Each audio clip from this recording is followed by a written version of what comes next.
Sean Combs, plus connu sous les noms de Puff Daddy, P. Diddy ou simplement Diddy, est l'une des personnalités les plus emblématiques et controversées de l'industrie musicale.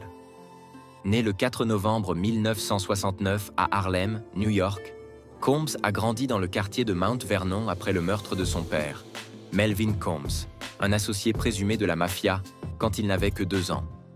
Cette tragédie a marqué son enfance et l'a poussé à s'accrocher à une forte éthique de travail.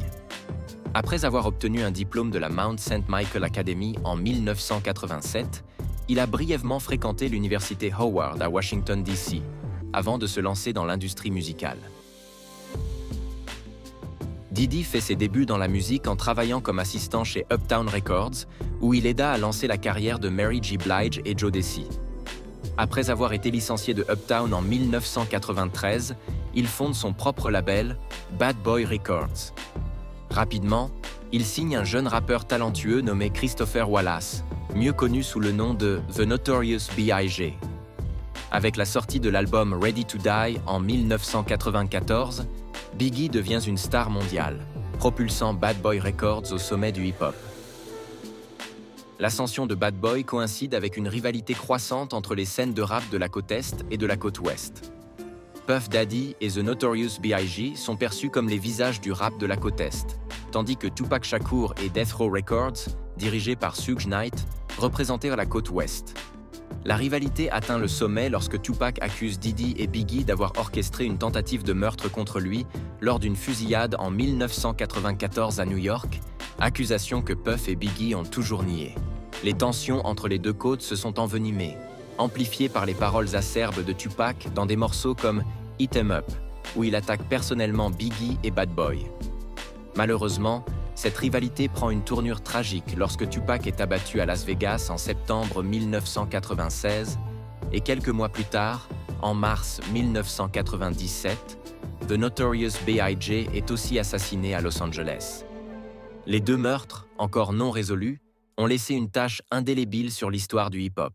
En dépit de la tragédie, Puff Daddy utilise son chagrin pour produire l'une des chansons les plus marquantes de sa carrière.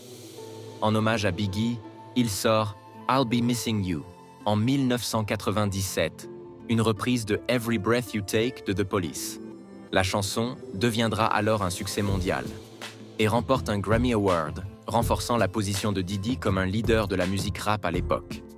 Son premier album solo, No Way Out, sorti 1997, a également été un succès retentissant, comportant des tubes comme Can't Nobody Hold Me Down et Been Around the World. Puff Diddy, en plus de son impact monumental sur la musique et ses controverses, a aussi su bâtir une fortune colossale en diversifiant ses activités au-delà de la musique. Grâce à Bad Boy Records, il a gagné des millions de dollars. Mais c'est aussi dans les affaires que Puff Diddy a vraiment prospéré. Il lance sa marque de vêtements Sean John en 1998, qui rapidement génère des centaines de millions de dollars de revenus, consolidant son image d'icône du style. En parallèle, son partenariat avec la vodka Ciroc, signé en 2007, a été une véritable aubaine. Ce deal, qui lui garantit un pourcentage des ventes, a fait de la marque l'une des vodkas les plus populaires au monde. En 2023, sa fortune est estimée à plus d'1 milliard de dollars, le plaçant parmi les personnes les plus riches du monde du divertissement et de la musique.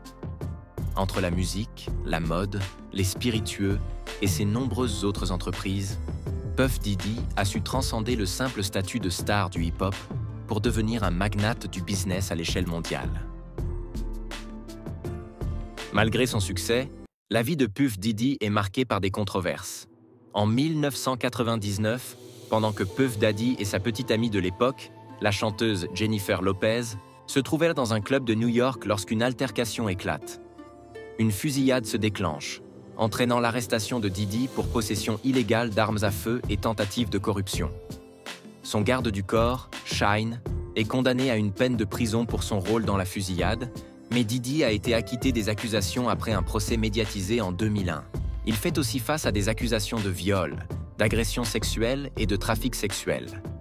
Derrick Lee Cardello Smith, Cassie Ventura, Lil Rod, April Lampros, Adria English. La liste des accusations est longue. Dans l'après-midi du 25 mars 2024, des dizaines d'agents fédéraux, dont certains armés, perquisitionnent les résidences de Los Angeles et de Miami de Sean Combs, dans le cadre d'une enquête fédérale portant sur des soupçons de trafic sexuel. Elle fait suite aux accusations de viol par 4 femmes. En septembre 2024, Diddy est inculpé de trafic sexuel et extorsion. Il fait l'objet de 9 plaintes depuis novembre 2023. À la suite de cette affaire, de nombreuses photos de certaines célébrités fuitent sur Internet. Dans ces photos, on voit des personnalités comme Jay-Z, Aaliyah et même Leonardo DiCaprio, puis d'autres célébrités dans la fameuse White Party, suscitant le choc et la stupéfaction chez les internautes.